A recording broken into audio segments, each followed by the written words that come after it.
किमें तुसीं बाडियां कढ़ के जनाबे तुसीं बर्तन धोने शुरू किए हुए आ हैं। माशाल्लाह सफाई अच्छी होगी ना हैं।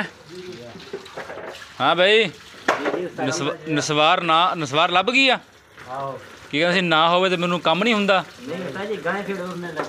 नहीं की कहंदा नसवार ना मिले फिर गाय उड़ने लगती है। अच्छा नसवार मिल जाए फिर की लभदा। नसवार रख के की करदा हुन्ना तू? नसवार अगर लभ जाए फिर की करदा हुन्ना?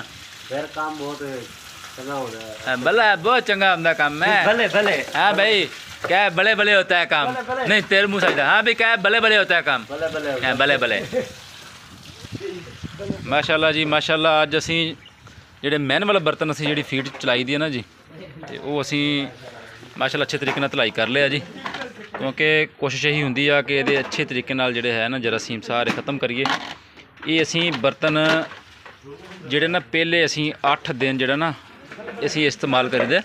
इस बर्तन का आ एक खोल अलग होंदा वा हिस्सा ए असी उपर दे जोड़ दईदा इंज करके ये एक बर्तन डरबा तैयार हो जाता फीड वास्ते। तो ये पहले जो हफ्ता होंदा फीड बड़े अच्छे तरीके चूजा फीड खा लेंदा। इस तरह एक बर्तन तैयार हो जाता वा। ये उपर वाला हिस्सा वा ये जो रैड है ये थले वाला हिस्सा बन जाता। तो इनू हमेशा अच्छे तरीके सर्फ के नाल धुलाई करो। असी सर्फ का पानी बनाया सामने देखो। तो एक कूचियाँ बना के मतलब कि तोड़े नू फाड़ के अलग तो सिस्टम किया ताकि यदा अच्छे तरीके ये जनाबे की सफाई हो जाए। और माशाल्लाह किन्ने घंटे हो गए तुहानूं लग्या नूं?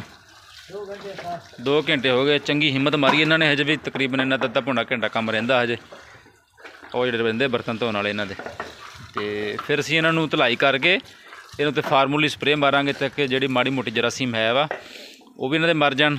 फिर मुड़ के असीं इन्हों अच्छे तरीके दे नाल फीड स्टोर दे विच सफाई करके असीं उस जगह ते रखांगे सफाई करके बिल्कुल ओके दी रिपोर्ट करके सफाई बिल्कुल VIP मुल बना के ताकि असीं अगले फ्लाक वास्ते इनूं असीं इस्तेमाल कर सकीए।